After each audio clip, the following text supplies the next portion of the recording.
So I want to talk about the concept of embracing your dark side and why I'm such a fan of that. I've heard Jordan Peterson mention Carl Jung many times, and that's a name that people who are interested in personality typing will be very familiar with. He talks about how being kind, good, generous, giving, by default, simply because it's your nature, is actually a terrible way to live. You should rather be those things by choice. If you are incapable of being dangerous or being a monster, then there is no virtue in your good deeds. You're simply not able to do anything else. However, if you have a dark side that you can tap into on command, then suddenly you have a choice in how to approach life. So let's address a philosophical elephant in the room. I don't really believe in the concept of right and wrong, and also I think most people don't believe in it.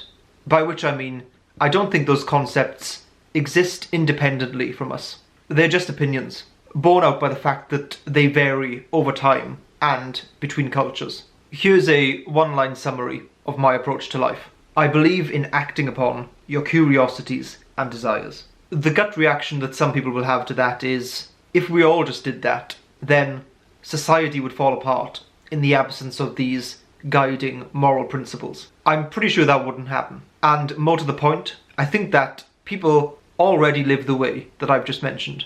If you're thinking, well, that seems like a bit of a coincidence, that we'd all be living that way, yet somehow share the same impulses and desires and views on how we should live. Actually, that isn't so surprising. Although there's an insane amount of variation between individuals and opinions. From an evolutionary perspective, the only sustainable societies that could exist for long periods of time would have to be ones whose populations had similar, let's call them, moral inclinations. In general, most of the inhabitants would have to converge on similar ideals. People often make the philosophical argument that altruism, in its purest form, doesn't really exist. Every kind act is somehow transactional in nature. You always get something back from it. That seems to be true any way that you look at it, but also I think people can do nice things simply because it makes them feel good, simply because they have some kind of impulse to do it,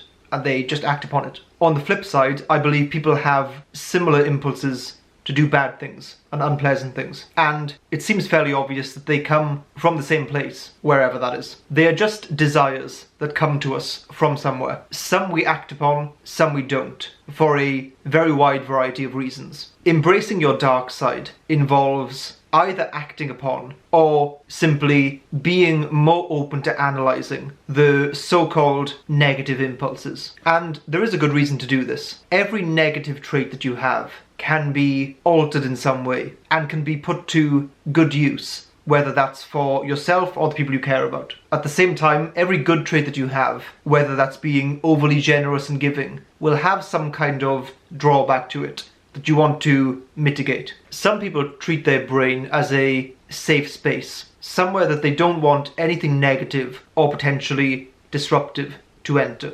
And I actually understand that, because once you let certain ideas and thoughts in, it's almost impossible for them to get out. Whether you suppress them or not, they do reside in dark corners of the mind. So analysing the darker parts of your personality is not without risk, but I think the greater risk is to put up barriers and become closed-minded to ideas and thoughts that might make you feel uncomfortable.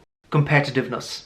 Here's an example of a trait that many people see as negative, or at least encompassing negative traits. It's a trait that is understandably divisive. If you are a highly competitive person, then by definition, you desire other people to lose. There's really no way around that. If someone else didn't lose, it would kind of defeat the point. So it's easy to see why someone would hear that and think, oh, being competitive is kind of unpleasant. A lot of people, as a result, will feel quite guilty about competing and winning. They equate beating someone as hurting them, and they see competition with the winners and the losers as being fundamentally against equality. There is, however, an alternative way to view this. Life is the combination of many competitions happening simultaneously. When you lose at one, which is inevitable, this in no way consigns you to lose in other areas as well.